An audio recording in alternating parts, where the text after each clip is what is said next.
Okay, if everyone can hear me all right, let's see.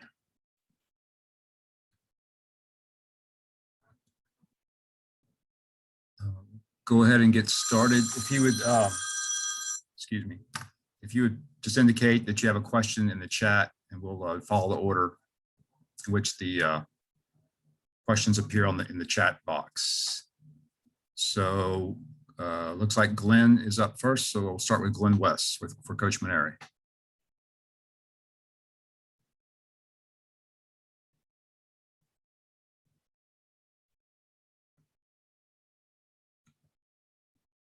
Are y'all hearing me? Okay, Glenn, sorry. Shouldn't have done that. Yeah, okay, hey, Coach. All right. Hey, so obviously you guys are coming off a very emotional, weekend. I was just curious, just kind of where you guys are in terms of meeting with Alan about just trying to get the bullpen on track, and just who are some guys that you kind of pinpointed that maybe you think you can rely on this week and moving forward.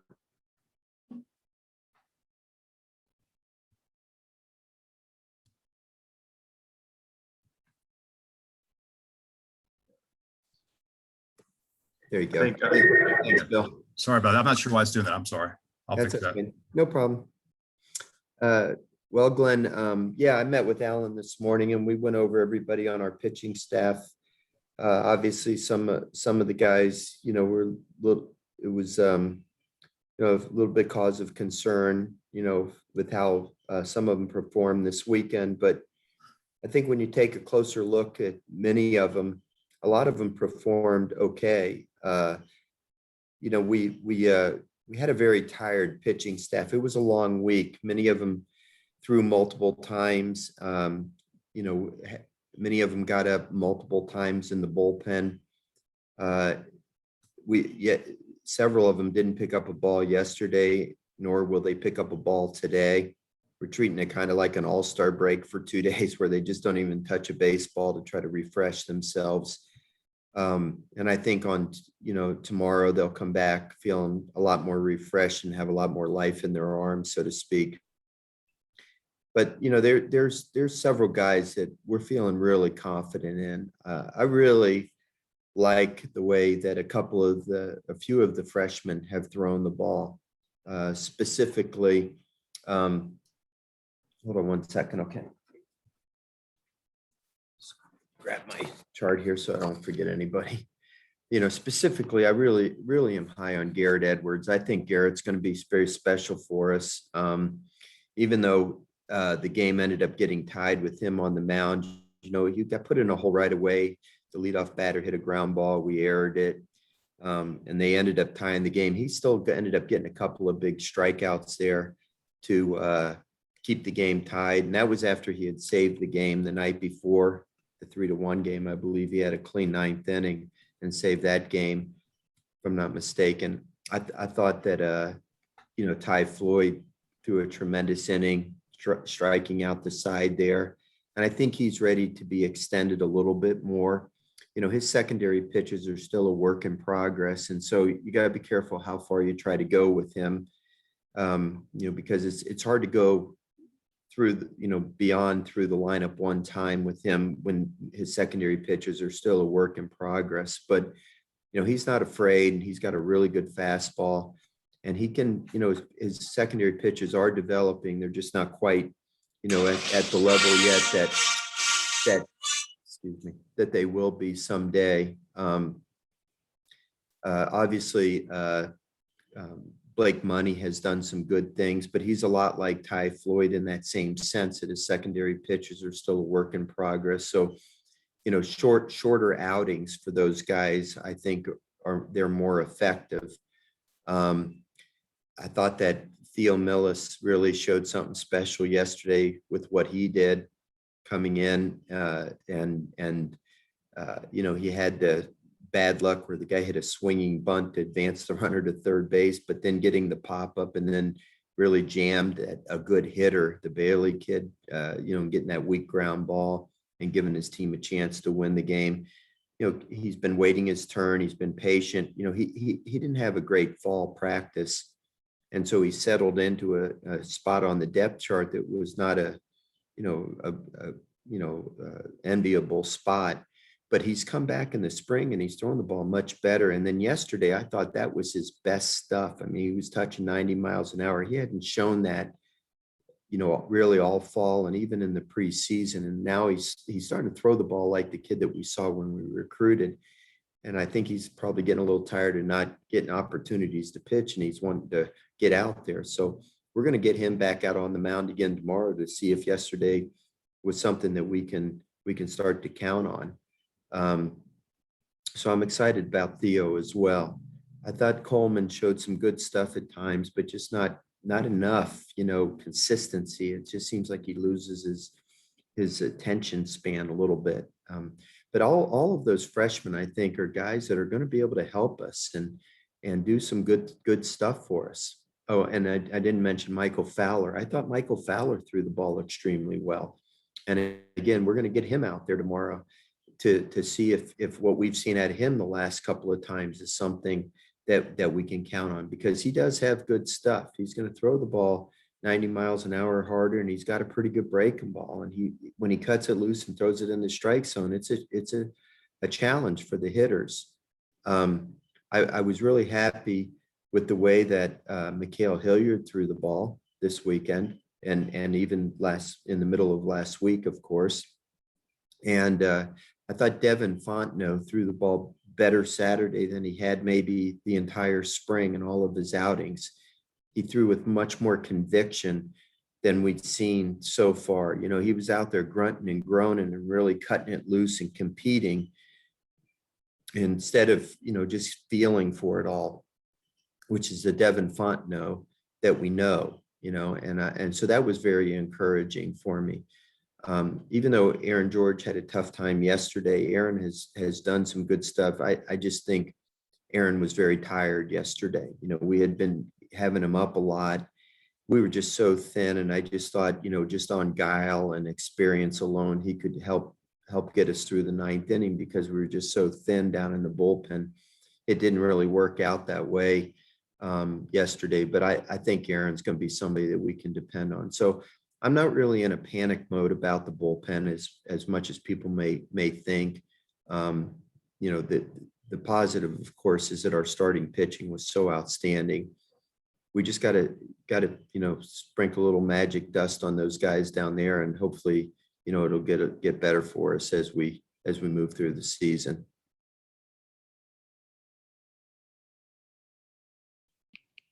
Paul, as it dig into that, what's sort of the plan with Helmers moving forward? Have y'all kind of settled on what he might be doing? Well, I was really hoping that we would have had a better performance out of our bullpen this past weekend, so it would have made it an easy decision. But we talked about that quite a bit this morning, Wilson, and not 100% sure yet. We're going to kind of see how the game is going tomorrow. First of all, how Will is throwing, what his pitch count is, what the score of the game is, in the early stages of the game.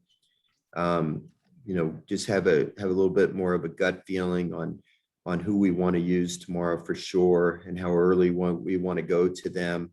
We want to see how Fontenot and Hilliard and all those guys, Garrett Edwards, how they actually feel when they play catch and are warming up, whether we want them to throw a full inning or a partial inning, to get them sharp and have them ready for the weekend.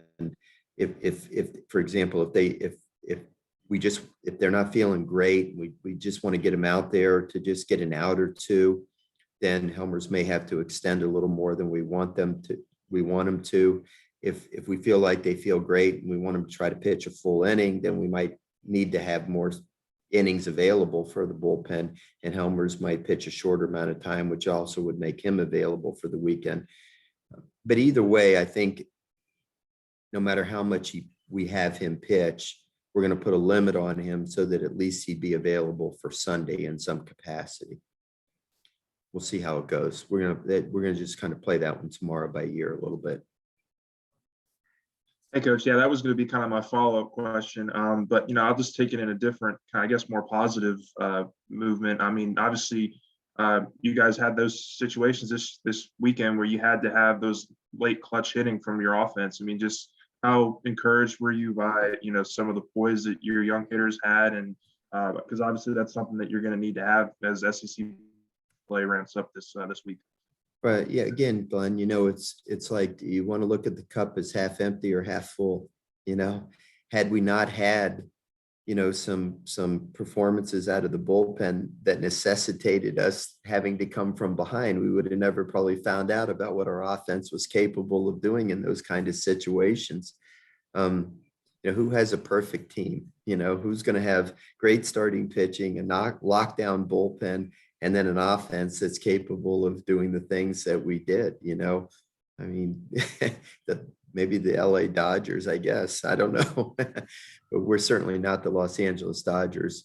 And that's why you got to look at the silver lining of everything. Our kids got thrown into a situation that they had to respond. They didn't do it just one day. They did it 3 days. The Friday night, even Gavin Dugas with 2 strikes on him, put that ball in play and hustled to first base and ended up getting the 2 runs for us to be able to win the game. And that night, Garrett Edwards, as I recall, came in and shut him down in the top of the 9th inning, and we won the ball game.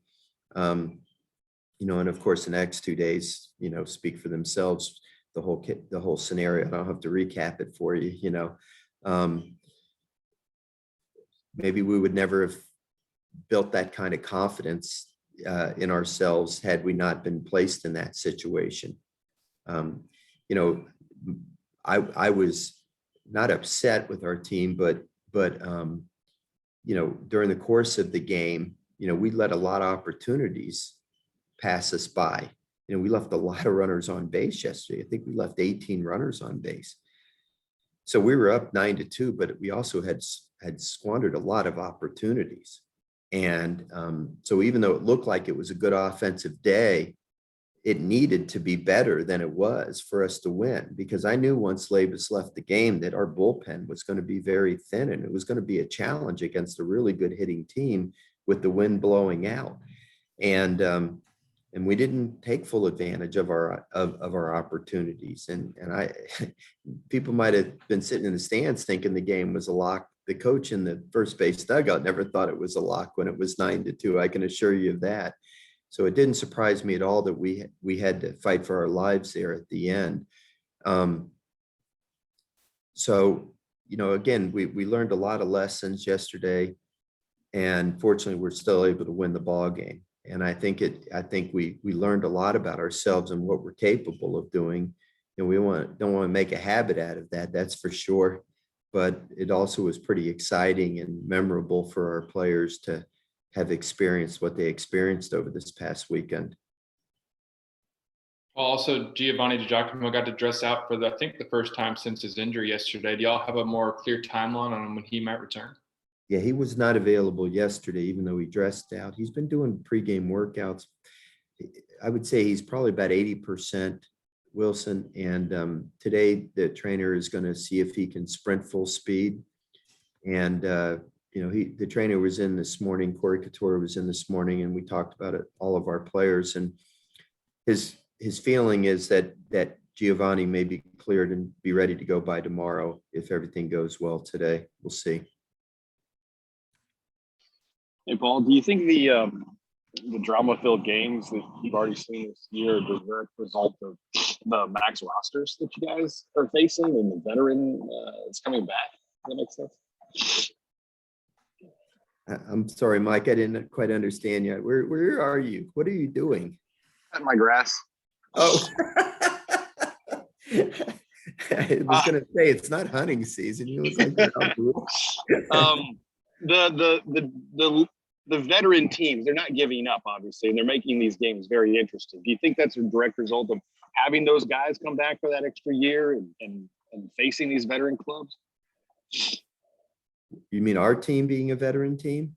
No, your opposition. I mean, like UTSA, Oral Roberts, all these teams that we're seeing. Yeah, well, those teams are much more veteran than we are. That's for sure. They're, again, I think a lot of people probably, think I'm blowing a lot of hot air when I praise our opponents before we play them, through the years, Boston College was here a couple of years ago, and I kept telling everybody how good they were. Oh, yeah, yeah, yeah. Look at what Boston College is doing in the ACC now. I don't know if they're in first place or, they were picked to finish last. They're, I think, leading the ACC. Indiana comes in. I said, hey, this is a really good team. Indiana has been a force in the Big Ten the last couple of years. I tell you, Texas San Antonio has a really good team. Now we watch them play for 3 days. We faced a lot of 90+ arms, and we faced some really good hitters on that team. So the competition has been really good for us. I told you this was the perfect team for us to play leading into the SEC schedule. I don't care what the name is across their jersey. You could, I with their colors and everything, I told our team, it's like we're playing Auburn. Pretend it doesn't say Texas UTSA on their jersey. Say it says Auburn. You could put the name on their jersey, and it would have felt like we were playing them talent wise. That was a really good ball club that we played, and they played the game hard. They were good. They were talented. Those were 3 really hard fought, really good wins for us this weekend, and I think it helped our team grow up a lot. And I think we're as prepared now as we can be to the beginning of the SEC schedule. Listen, we're going to play another great team tomorrow night. Southeastern Louisiana has won, I think, 8 straight games. They just swept the 4-game series from Sam Houston, who has a good team. Despite their record, Sam Houston's had a lot of tough losses this year. Southeastern Louisiana walked them off twice in a doubleheader on Saturday. And Sam Houston's played a great schedule this year. So the fact that Southeastern Louisiana swept those guys a 4-game series should tell you that Southeastern has a really good team. And so we got our hands full tomorrow night, even before we look at Mississippi State. I think our schedule has been good, and we've for the most part answered the call. Oral Roberts, after beating us 2 out of 3, they went and beat Dallas Baptist 2 out of 3 this past weekend. Dallas Baptist has a really good program. The Air Force Academy beat us 1 game. Saturday, they won a doubleheader. They beat Wichita State 12-3, and then turned around and beat Arizona in the 2nd game of the day. I told the Air Force coach in a text message, there's not many teams in the country that have beaten 3 former national champion programs 3 times in one season. The Air Force Academy did that. Wichita State, Arizona, and LSU have all won national championships. So, the balance in college baseball is so good now across the country. Anybody can beat anybody. Paul, whenever Gio is able to be cleared, I remember you saying last week that was going to be kind of a decision for you what to do in center field. How do you go about evaluating what you have at that position whenever he's available and you've got 3 options there? Yeah, Mitchell Sanford, I thought, stepped in and really played a great game again. He had big home run, and he had good at bats. The day before, he had good at bats. So, it's going to be there, and they all are left-handed hitters. That's the thing. And I thought Mitchell Sanford played well in the outfield yesterday. He went back on a ball really good. So, even though Giovanni is going to be tabbed, ready to play, he's not going to go right in there. I can tell you that. We'll see. We'll just. I can't tell you exactly how we're going to do it, Wilson. We're going to, analyze it each and every day and figure out what the best way to do it is, and what gives our team the best chance to win, and what's the most fair to everybody. Another, if I could, real quick before you got to get out of here. Dylan, when it comes to Dylan Cruz, he seems to have sort of grabbed the attention of the crowds, like every time he's out there, but he's not really someone who seems to seek the attention. He's not real boisterous, doesn't do a lot of dancing or anything. What is it about him that makes him someone that's so, just attracts so much attention? Well, probably because he's a really good player. He got a lot of publicity coming in, as being a guy that pulled himself out of the draft after being maybe the top ranked player in his class for his sophomore and junior years in high school. And it got a lot of publicity that he wanted to come to LSU so much that he pulled himself out of the draft. And then to get off to such a great start. You know, guys come in all hyped up, but they don't often meet the hype, and he's met the hype, you know, right from the get-go. And, you know, people love home runs, and he banged out some home runs right away. But he's, you know, he's a good looking kid. He's well built. He hustles. He plays the game the right way. Made a couple of great throws, throwing guys out at third base. He's stolen bases. He's made diving catches. He's climbed the wall to catch balls. He's gotten some big hits for us. Obviously, he's hit some home runs. I mean, what's not to like about him? You know, if you knew him personally, he's actually a very humble young man, and he works extremely hard. He's got the respect of his teammates. You know, they kid him a lot, you know, for being, so highly touted. You know, somebody once compared him to a young Mike Trout, so they all call him, you know, Mike, you know, like he's the next Mike Trout, you know, and he just grins and takes it all in. You know, he doesn't get carried away with anything, but he's been under the microscope, you know, for a long time in his young life, you know, because he's such a ultra talented young man as a baseball player. So he's got a really good way of handling it all in his life. And that's why I felt so confident that he would do well. And, you know, here at LSU, at Alec Box Stadium, you know, the fans, they're so awesome. You know, they gravitate towards things. So you play in right field, man, you're like Sammy Sosa in Wrigley Field. You know, those people in the right field bleachers happens to be the student section too. So those are his people out there. You know, they're gonna love him out there, and rightly so. Makes a great experience for him to be in college and be at LSU, and hopefully he'll continue to play well throughout the year. Paul, I'm sure you answered this about a bazillion times. I haven't heard your answer, and I'm not questioning you. I would like to know if it's just because you want to get him as many bats as possible. Is that why you're keeping him in the leadoff spot? Or what are your reasons for having him there in the leadoff spot? Because it seems like he's got the pop to, you know, he's getting a lot of home runs. Yeah, well, K Doty's got more home runs than he does. Yeah. Touche, you got me there. Yeah. I would just, is it because you want to get him as many reps as possible? Part of it is, yeah, when the lineup turns over, I like to have a really good hitter waiting for that pitcher when the lineup turns over. And I think Dylan Cruz fits that box. You know, he checked that box. We got a really good hitter waiting in the leadoff spot that can do some damage. You know, I wonder if they ask AJ Hinch or Dusty Baker why they led George Springer off with the Houston Astros, you know, when he hit 30 or so home runs, or why they ask Aaron Boone why he leads off DJ LeMahieu when he hit 25 home runs as the leadoff hitter for the Yankees. You know, sometimes you lead off a game with a home run and you get you a lead early, takes a lot of pressure off your team. It leads off the game with a double. You get a guy in scoring position right away without having to sacrifice an out with a hit and run play or a bunt or whatever. You get a guy in scoring position. But primarily it's because I like when the lineup turns over, you're right away having to face a tough hitter like that. But also he gets more at bats. You know, traditionally for 100 years, baseball always put their best hitter in the 3-hole spot. But then it became real in vogue with the statisticians, so to speak, that they put their best hitter in the 2-hole, that they figured out that over 162 games that by batting second instead of third, they would get X amount more at bats during the course of the year. You know, so do you sacrifice hitting with men on base more to get them more at bats?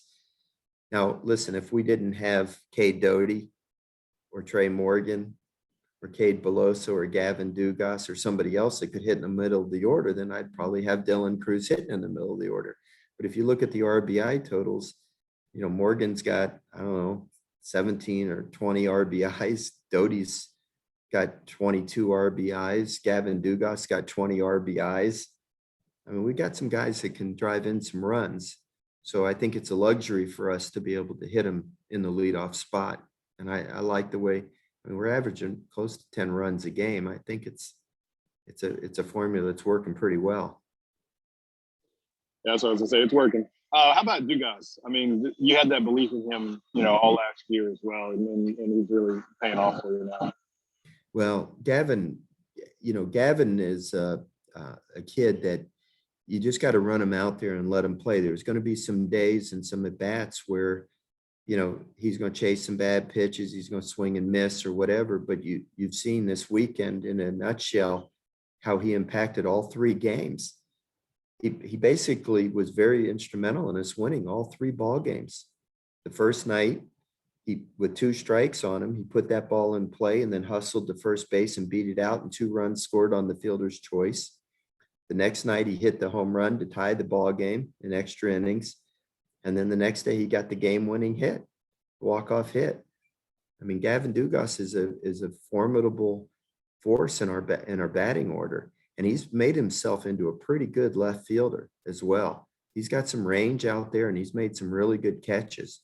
And he's a pretty good base runner as well, despite the fact that he got picked off the other day. So he's just one of those kids that, you got to take the good with the bad, because on the scale at the end of the year, the positives are going to far outweigh the negatives.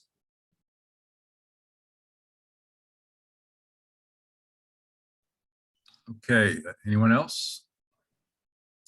All right. All right, thank you all. Thank you, Coach. Okay, guys. See y'all tomorrow. Thanks, Bill. Thank you.